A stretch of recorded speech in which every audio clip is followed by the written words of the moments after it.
Hello students, welcome to video lesson 6.3.2. This is our last video for chapter 6. This is where we're going to end our discussion on trigonometry. And we are going to basically use everything that we have been sort of looking at, or at least talk through how we would use all these formulas and things that we've been looking at to solve more complicated trig equations.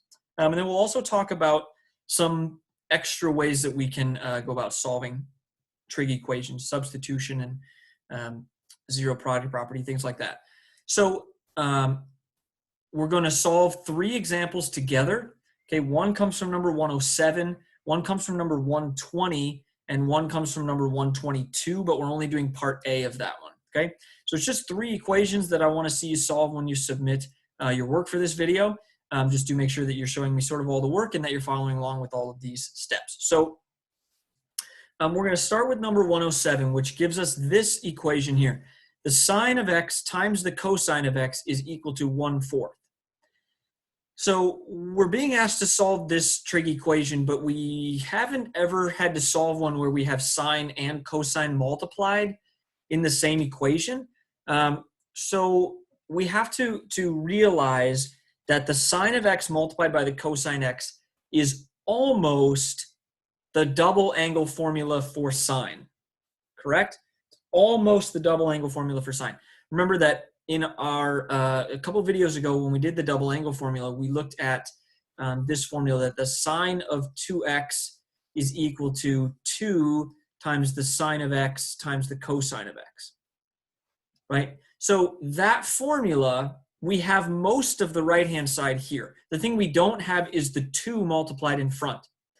The good news is I am perfectly allowed to multiply a 2 in the front of that left side of the equation so that the left side then in fact does say 2 times the sine times the cosine. So I'm going to go ahead and do that. I'm going to do 2 times this side, and I can do that as long as I do it also to the other side, right? Multiply by 2 on one side, multiply by 2 on the other side. So now this side says 2 sine x cosine x is equal to 1/4 times 2 is 1/2, right? So 2 sine x cosine x is equal to 1/2. If I now look at the left-hand side, I know that this formula, or that left-hand side of the equation, that expression, I should say, 2 times sine times cosine, that's really the same as sine of 2x, right? This whole left side simply becomes the sine of 2x. Okay, we're equal to 1/2, all right? So now at least I have an equation that doesn't have sine and cosine both in it. It just has the sine. Now I know in the parentheses there's a 2x, but we'll deal with that in just a second. So what I want you to realize is when you have a single trig expression, regardless of what is in the parentheses, when you have a single trig expression or trig function, sine or cosine or tangent or any of those things, equal to a number, you are then going to either use your unit circle or the inverse function on your calculator to get rid of that trig function, okay? So the good news is I know the values of sine, or excuse me, the places on the unit circle where the sine is equal to 1/2. Okay, this right-hand side of my equation, because it says 1/2, I think sine equals 1/2.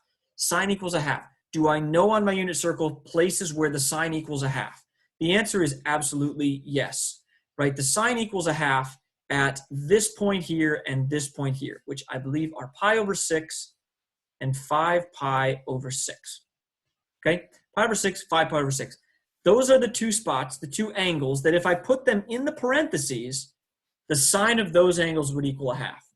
So what that tells me then is this 2x that was in the parentheses needs to equal pi over 6, or it needs to equal 5 pi over 6, okay?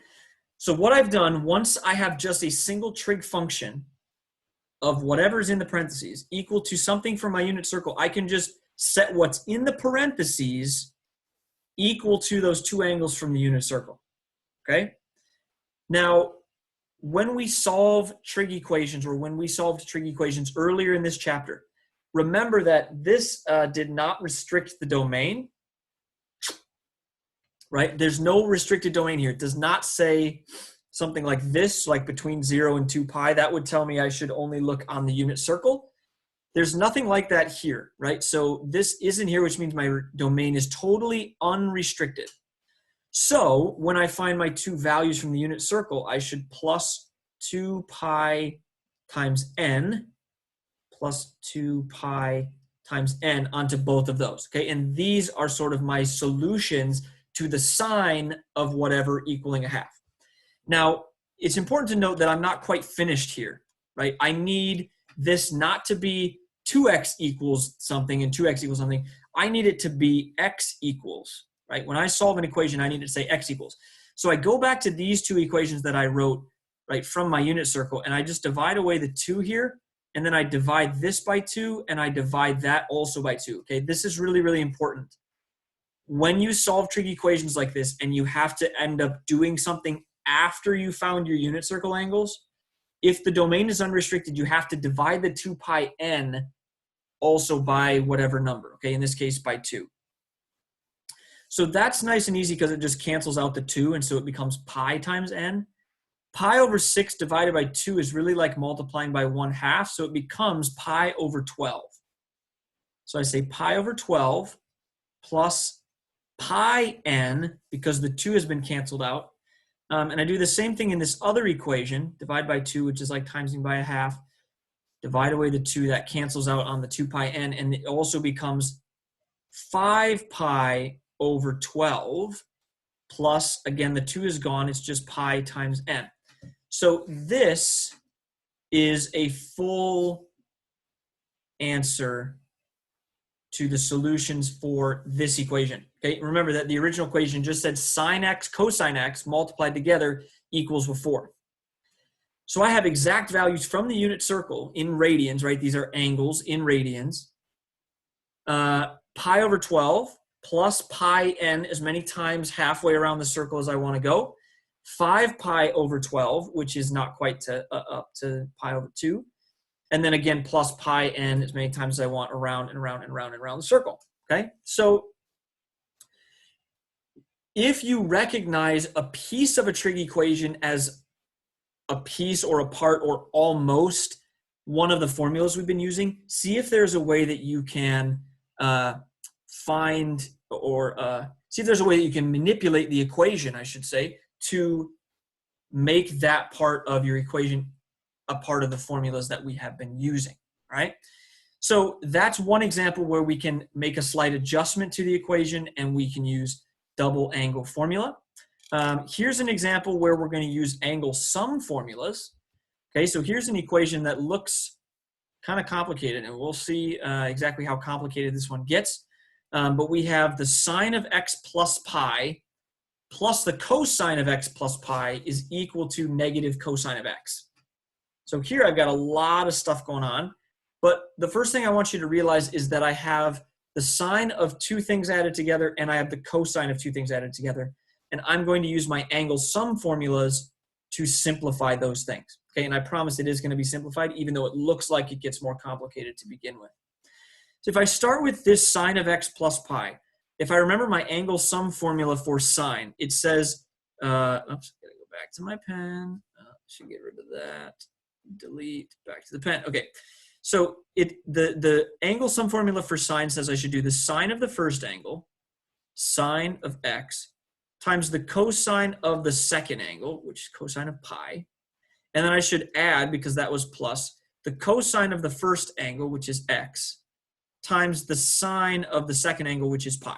Okay? So that's what the sine of x plus pi is equal to. Now, the sine of pi, which I see here, if I think on my unit circle, the sine of pi over here is 0. So this is 0, and the cosine of x times 0 is really just nothingness, okay? So this whole piece, you guys, goes away, which means I don't have to worry about that plus sign either. And the sine of x plus pi is really just equal to this, okay, because of that 0 term. The cosine at pi over here on this point is -1. So this becomes negative sine x. Okay, that becomes negative sine x. Now, if I look at this piece right here, the cosine of x plus pi, here, I can use my angle sum formula for cosine to simplify this, okay, and expand this out and see what it becomes and if it's at all helpful for me.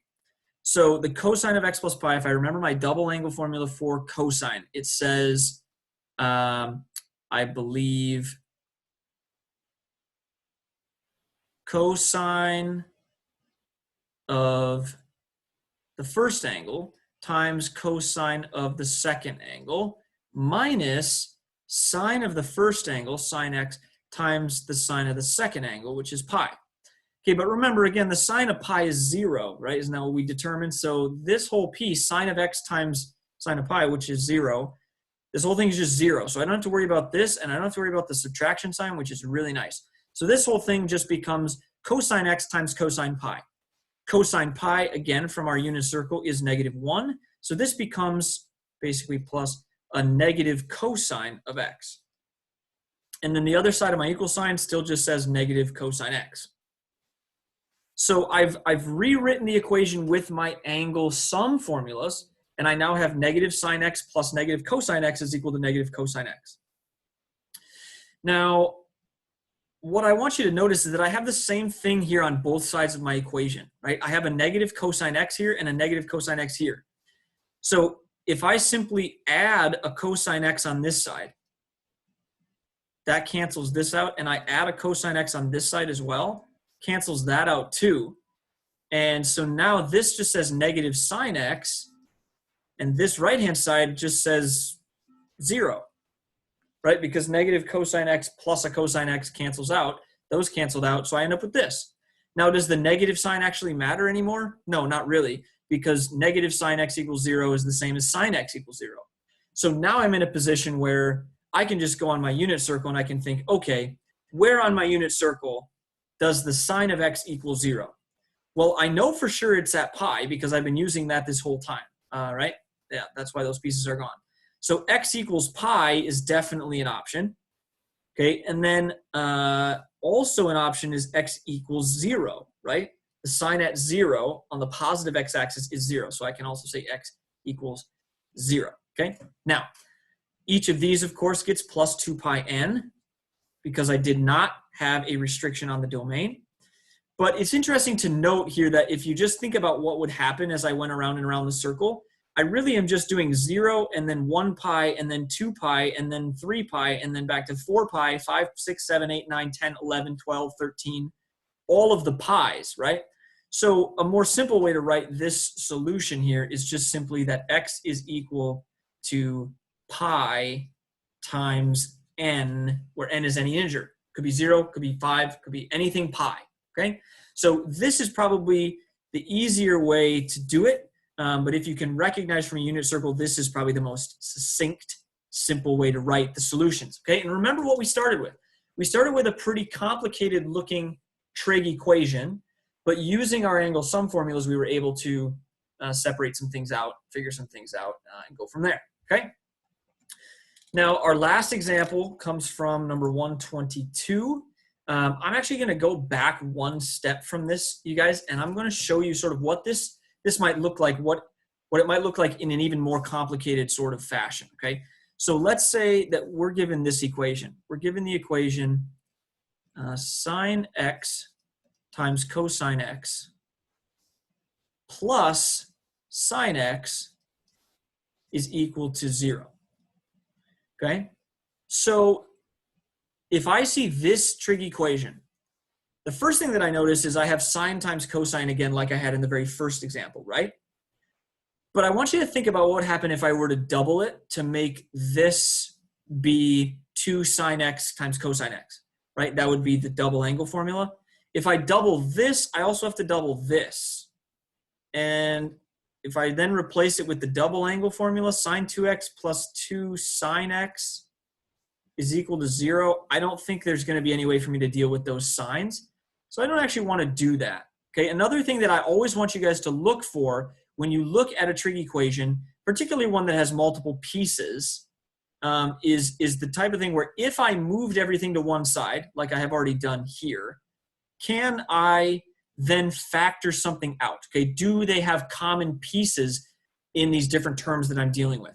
So in this particular example, I'm talking about the sine x here and the sine x here. Both of these things that are added together have a sine x in them. So I can then factor out sine x, right, and factor out what's left. If I divide away this sine x, I'm left with cosine x. If I divide away this sine x, there's nothing there, so I assume it's a 1, right, sort of dividing sine by sine. So I get this equals 0. Okay, and that's what we have here in number 122, particularly part A. Sine of x times cosine x plus 1. So this is what they just give us, but just be aware that it is possible you may have to factor out a common trig function from multiple terms, okay? Now, the reason that we wanted to do that, or the reason that this equation that they gave us is very easily solvable, is that I have these two separate things multiplied together and they are equal to 0, okay? When I have two things multiplied together that equal 0, this should remind us way back to Algebra 1, a little bit Algebra 2, when we were solving quadratic equations and we ended up with something like this. X plus 2 times x plus 3 is equal to 0. Right? When I had two sets of parentheses equal to 0 multiplied together, I simply set each of those pieces equal to 0, right? That was called the zero product property, and that's what I'm doing here as well. Okay, I have two things multiplied together. One of them is a sine x, one of them is a cosine x plus 1. I take each of those and I set them equal to 0, and I'm going to solve each of them separately for x. Okay, so I'm going to get rid of all this. So if I look at this left equation, sine x equals 0, that one I think we actually ended up with in our last example as well, didn't we? That sine x equals 0. We know that the places that is true on an unrestricted domain from our last example is simply x equals pi times n, right? Remember that came from 0 plus 2 pi n or pi plus 2 pi n.